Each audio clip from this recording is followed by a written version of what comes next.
এই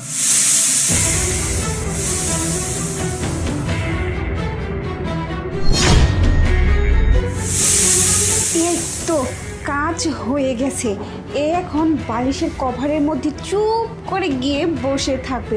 আর আমার স্বামী সারাদিন অফিসে কাজ করার পর ক্লান্ত দেহটা নিয়ে এসে যখনই বিছানায় মাথা দিয়ে বালিশে মাথা দিবে, তখনই ওই সাপটা বেরিয়ে ফাঁস করে একটা কামড় মারবে, আর খেল খতম। কেউ জানতেও পারবে না, বুঝতেও পারবে না কীভাবে মারা গেল। সবাই ভাববে সাপে কেটেছে। আর এসব সয় সম্পত্তি, টাকা পয়সা, সমস্ত কিছুর মালিক হব আমি। তাহলেই কেল্লা ফতে। যাই এখন।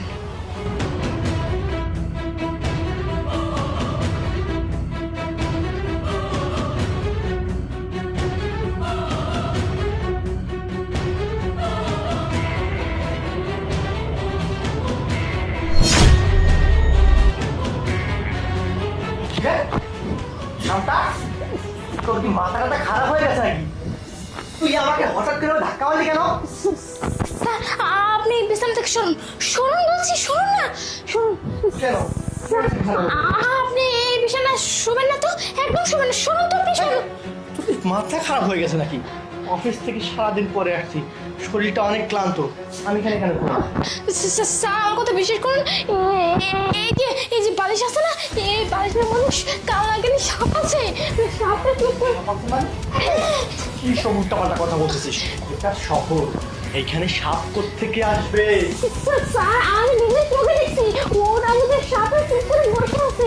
আপনি যে শোবেন তখন তো আপনাকে কামড়ে দিয়ে নিয়ে ফেলবে। তোর মাথা খারাপ হয়েছে, তুই যা।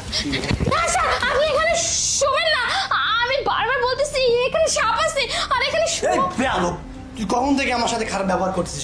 এইখানে সাপ কোত্থেকে আসবে? স্যার, আমি সত্যি কথা বলতেছি, আমি বলতেছি এখানে সাপ কেউ ঢুকায়নি, ম্যাডাম নিজে ঢুকে।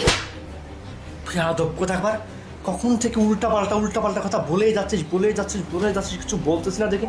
তোর পার বেড়ে গেছে নাকি? হ্যাঁ, তোর ম্যাডাম কেন এটার মধ্যে সাপ ঢুকাবে? ও সাপ কোথায় পাবে? স্যার, ঠিক আছে, আমার কথা বিশ্বাস হচ্ছে না, আমি ভিডিও দেখছি। এই দেখুন।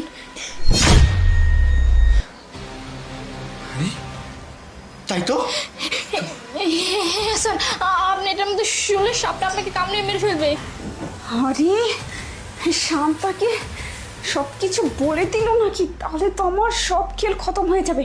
না, এ কাজ করা যাবে না। সাপটাকে আবার আগের রূপে ফিরিয়ে নিয়ে আসি।